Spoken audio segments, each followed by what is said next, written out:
Hello दोस्तों मेरा नाम है डॉक्टर अंकित सिंह और आज आपके साथ मैं डिस्कस करने वाला हूँ सेकंड जो पार्ट था हमारा न्यूप्लेसिया का, gene involve in the neoplasia. Last part के अंदर हमने फर्स्ट पार्ट के अंदर न्यूप्लेसिया के बेसिक्स देखे थे, उसके अंदर नोमेनक्लेचर देखा था, डिस्प्लेसिया क्या होता है, एनाप्लेसिया क्या होता है, वो हमने डिस्कस किया था डिटेल के अंदर। तो इसके अंदर हम देखने वाले हैं जो जीन इन्वॉल्व होते हैं न्यूप्लेसिया के अंदर, प्रोटोन को gene, tumour suppressor gene, apoptosis के अंदर जो जीन इन्वॉल्व होते हैं, डीएनए रिपेयर के अंदर जो जीन इन्वॉल्व होते हैं और इम्यूनो एसोसिएटेड जीन डिस्कस करने वाले हैं। इनके अंदर जो आपका प्रोटोन को जीन और आपको ट्यूमर सप्रेसर जीन को हम थोड़ा डिटेल में डिस्कस करेंगे, या तो इस वीडियो के अंदर या हम डिफरेंट सेपरेट वीडियो के अंदर, ठीक है। तो आपका सबसे पहले बात करते हैं हम, सबसे पहला जो जीन आता है कैंसर के अंदर जो इन्वॉल्व होता है वो होता है प्रोटोन को जीन। प्रोटोन का जीन का जो नॉर्मल काम होता है दोस्तों, वो होता है ग्रोथ प्रोमोटिंग, ठीक है। ग्रोथ प्रोमोटिंग नॉर्मल फंक्शन होता है, लेकिन यदि इनका गेनो फंक्शन होता है इसके अंदर, इन जीन्स के अंदर गेनो फंक्शन होता है तो वो आपको बन जाते हैं ऑन्कोजीन्स, ठीक है।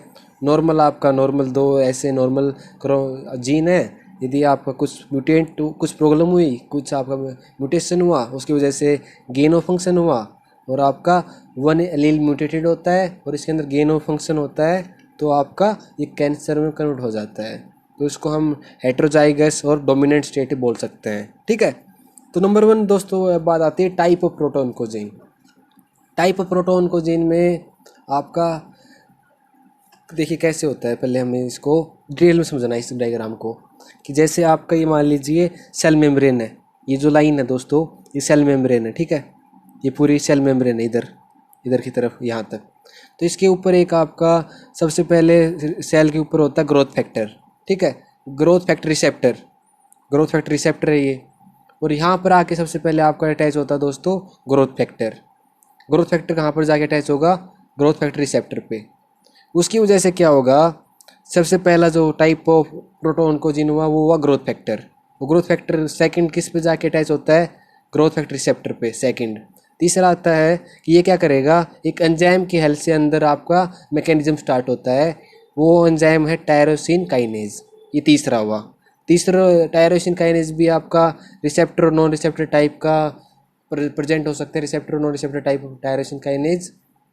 तो ये क्या करेगा, टायरोसिन काइनेज जो इनएक्टिव प्रोटीन ए है इसको कन्वर्ट कर देगा एक्टिव प्रोटीन ए में। तो एक्टिव प्रोटीन ए क्या करेगा, प्रोटीन बी में कन्वर्ट होगा, ये आपका प्रोटीन सी में कन्वर्ट होगा। इसको हम दोस्तों बोलते हैं सिग्नल ट्रांसडक्शन प्रोटीन्स, कि मतलब सिग्नल दे रहे हैं आपस में ये कन्वर्ट होती जा रही हैं। प्रोटीन क्या करेगा आप आगे न्यूक्लियस के अंदर, कि आपका ट्रांसक्रिप्शन फैक्टर है ना, उनको एक्टिवेट करेगा। ट्रांसक्रिप्शन फैक्टर आपके रेगुलेट करते हैं सेल साइकिल को, और सेल साइकिल के पहले आपको ट्रांसक्रिप्शन फैक्टर होते हैं और लास्ट में आपके सेल साइकिल रेगुलेटर होते हैं। तो जो 5 स्टेप हुए, growth factor receptor, tyrosine kinase, चौथा आपका ट्रांसक्रिप्शन फैक्टर, पांचवा आपका सेल साइकिल रेगुलेटर्स, ये मेनली दोस्तों आपके होते हैं प्रोटोन को जीन्स, ठीक है। प्रोटोन को जीन्स 5 टाइप के हैं। तो प्रोटोन को जीन्स पहले हम इनको डिटेल में डिस्कस कर लेते हैं, फिर हम सेकंड जो हमारी कैटेगरी है दोस्तों आपका ट्यूमर सप्रेसर जीन, उसके अंदर हम बढ़ते हैं। वरना क्या होगा कि आपका फिर वापस आएंगे हम वापस थोड़ा डिस्कस करके, तो आप थोड़ा इसको बीच में कनेक्ट नहीं कर पाओगे, ठीक है। तो हम चलते हैं हमारे नंबर 1 जो है प्रोटोन को जीन्स। प्रोटोन को जीन के अंदर सबसे पहला जो प्रोटोन को जीन है दोस्तों वो है आपका EGFR। EGFR मतलब क्या है? Growth receptor. हमने किया था 5 कैटेगरी थी इसके अंदर, तो सब ये EGFR कौन सी कैटेगरी में आता है? फैक्टर रिसेप्टर है, तो रिसेप्टर वाले सेकंड कैटेगरी में आता है। तो इसके अंदर कौन से एंजाइम है? नंबर 1 है आपका ERBB1, ERBB2। ERBB1 का नाम है EGFR मेनली, और ERBB2 का है HER2/neu, ठीक है। आपने नाम सुना होगा है ब्रेस्ट के अंदर या काफ़ी कैंसर के अंदर। तो यदि EGFR के अंदर दोस्तों म्यूटेशन होता है तो वो कौन से लंग कैंसर करवा देता है? म्यूटेशन होता है तो आपका लंग एडिनोकार्सिनोमा, कोलोरेक्टल का कार्सिनोमा एंड ग्लायोब्लास्टोमा आपका किसकी वजह से होता है? Mutation in the EGFR। Amplification in EGFR की वजह से कौन सा कैंसर होता है दोस्तों? लंग स्क्वेमस सेल कार्सिनोमा आपका एम्प्लीफिकेशन इन EGFR की वजह से हो सकता है। तो आपको देखिए आप क्या कर, दो तरीके होते हैं पढ़ने के। जब आपको ये 1 बाय 1 पढ़ोगे तो वहाँ पर आपको मैकेनिज्म पता, याद रखो आप कि इसका मैकेनिज्म क्या था, इसका मैकेनिज्म क्या था। एक का सबसे अच्छा है कि आप सभी कैंसर का मैकेनिज्म एक साथ याद कर लो। तो यहाँ पर जितने भी आपके हम न्यूक्लियस पढ़ेंगे तो सभी टाइप के कैंसर के अंदर जो मैकेनिज्म है ना वो साथ साथ आप कवर हो जाएगा, आपको अलग से पढ़ने की जरूरत नहीं पड़ेगी। ठीक है, तो इस तरह से आपको EGFR के रिलेटेड जो कैंसर है वो आपको 4 कैंसर है, ABCD। ठीक है, वो चारों आपको याद रखने हैं। एक होता है एम्प्लीफिकेशन की वजह से, एक 3 होते हैं आपके म्यूटेशन की वजह से। सेकंड दोस्तों आता है आपका ERBB2 है हेटेन्यू, मतलब इसके एम्प्लीफिकेशन की वजह से दोस्तों 2 कैंसर होते हैं, ब्रेस्ट कार्सिनोमा, गैस्ट्रिक कार्सिनोमा। तो इसकी वजह से 2 cancer, breast carcinoma, gastric carcinoma, किसकी वजह से? Amplification in the HER2/neu। ठीक है, तो ये आपका 2 टाइप के हमने बात की। जो EGFR जो जीन है, प्रोटोन को जीन, उसकी वजह से उसके अंदर जो प्रॉब्लम होने की वजह से वो होते हैं। तो नंबर 1 ये हुआ। दूसरा हम बात करते हैं दोस्तों सेकंड टाइप ऑफ हमारा जो प्रोटोन को जीन है, रास फैमिली। ठीक है, रास फैमिली देखिए आपका मेनली PGI के अंदर तो पहले पूछा जाता था और इसके अंदर 53 वाली कैटेगरी आती है। तो आपको कैसे समझना है कि मान लीजिए सेल मेम्ब्रेन हुआ, ये रिसेप्टर हुआ, ये ग्रोथ फैक्टर हुआ। तो क्या करता है, जो टायरोसिन काइनेज है ना, जो मैंने बताया था आपको थर्ड कैटेगरी थी, वो क्या करता है, वो आपका इनएक्टिव रास को एक्टिव रास में कन्वर्ट कर देता है। ठीक है, नंबर 1 चीज़। और एक्टिव रास के अंदर GTP होता है, इसके अंदर ये अटैच होता है GTP के साथ, ये वापस कन्वर्ट हो गया तो मतलब इनएक्टिव हो जाएगा। तो एक्टिव रास क्या करता है दोस्तों, उसके अंदर इंट्रिंसिक ट्रांजिएंट GTPase एक्टिविटी होती है। ठीक है, इंट्रिंसिक ट्रांजिएंट GTPase एक्टिविटी होती है, वो क्या करता है, वो आपका enhanced and supported by group of protein called GTPase activated protein gaps. ठीक है, ये आपका रेगुलेट किसके थ्रू होता है, आपका GTPase एक्टिवेटेड प्रोटीन गैप्स। ये गैप्स क्या होते हैं, type of tumour suppressor gene. ये एक type of tumour suppressor gene है। और एग्जाम्पल क्या है इसका गैप्स का, NF1 न्यूरोफाइब्रोमिन। ठीक है, तो देखिए आप मैं इसको डिटेल में समझते हैं कि इसके अंदर ये दिया आपका गेन ऑफ फंक्शन होता है रास के अंदर दोस्तों। तो क्या होगा, गेन ऑफ फंक्शन होगा रास के अंदर या इसके अंदर लॉस ऑफ फंक्शन हो जाए, क्योंकि तो एक GTPase है ना, एंजाइम है ना, वो एंजाइम के अंदर लॉस, इसके अंदर जो मैन है उसके अंदर गेन, इन दोनों में से एक चीज़ भी होती है। तो क्या करेगा, रास है ना वो ओवर एक्टिव होगा, नॉर्मल एक्शन से ज़्यादा एक्शन। देखिए समझिए आप, गेन ऑफ फंक्शन इन रास समझ में आ रहा है। जो गैप है ना वो आपको इसको तोड़ने का काम करता है, ब्रेक करने का काम करता है। तो ब्रेक करने का काम करता है तो इसके अंदर कम ब्रेक होगा तो मतलब ज़्यादा काम करेगा, तो मतलब लॉस ऑफ फंक्शन, तो मतलब कम काम आपका गैप के अंदर हुआ तो आप ऑटोमेटिकली आपका रास ओवर एक्टिव हो जाएगा, उसकी वजह से कैंसर होगा। तो ये मैकेनिज्म होता है दोस्तों रास के कैंसर करने का मेन मैकेनिज्म। मोस्ट कॉमन इसका जो रीजन होता है दोस्तों वो होता है point mutation, usually in the codon of 12 and 61 of रास। ठीक है, ये मेनली मोस्ट कॉमन साइट है आपकी ट्यूमर मोस्ट कॉमन। सेकंड इसके अंदर टाइप्स की बात करते हैं हम दोस्तों, टाइप ऑफ रास। रास होते हैं 3 टाइप के रास, एन रास और एच रास। ठीक है, पहले हम के रास की बात करते हैं, फिर एन रास और एच रास की बात करेंगे। जो के रास है आपका मोस्ट कॉमन प्रोटोन को gene mutated in human cancer. सबसे ज़्यादा जो आपका प्रोटोन को जीन है जो सबसे ज़्यादा म्यूटेशन होता है वो होता है आपका के रास। तो के रास कौन से कैंसर के अंदर म्यूटेशन होता है दोस्तों, lung adenocarcinoma, colorectal carcinoma, pancreatic carcinoma, ये मेन होता है दोस्तों आपका के रास। एन रास कहाँ पर होता है, malignant melanoma, follicular and anaplastic thyroid carcinoma. ठीक है, ये 3 है के रास। एन रास आपका मैलिग्नेंट मेलिनोमा और आपका follicular and anaplastic thyroid carcinoma, skin और आपका थायराइड मेनली आपका अफेक्ट करता है एन रास से। एच रास आपका ब्लैडर कार्सिनोमा, ब्लड कार्सिनोमा के अंदर जो होता है वो मेनली एच रास की वजह से होता है। तो आपको इस टेबल के थ्रू आप जितने भी कैंसर हैं उनके मैकेनिज्म यहाँ पर याद कर सकते हैं। उसके बाद दोस्तों आता है आपका 2 टाइप के जीन हमने डिस्कस कर लिए दोस्तों, ओन्कोजीन के अंदर, प्रोटोन्कोजीन के अंदर, एक तो रास फैमिली, एक आपका EGFR। जो तीसरी कैटेगरी आती है दोस्तों वो आती है आपकी सेल साइकिल रेगुलेटर। मैंने जो बताया था ना आपको लास्ट में, उसके सबसे पहले हमने डिस्कस किया था कि कौन से टाइप प्रोटोन्कोजीन होते हैं, तो सबसे लास्ट में क्या था, प्रोटोन सेल साइकिल रेगुलेटर। तो साइक्लिन्स होते हैं उसके अंदर, इसके अंदर कौन से आते हैं, साइक्लिन्स आते हैं ABCDE, ठीक है। और एक साइक्लिन वो एक आते हैं आपका CDKs। CDKs क्या होते हैं, साइक्लिन डिपेंडेंट काइनेजेज। ये कौन से होते हैं जो आपका इसके अंदर आते हैं 1 2 4 6, ठीक है। तो उसको टेबल को समझिए, फिर आपको अच्छी तरह समझ में आएगा कि हम आपका इनका मेन रोल कैसे होता है, ठीक है।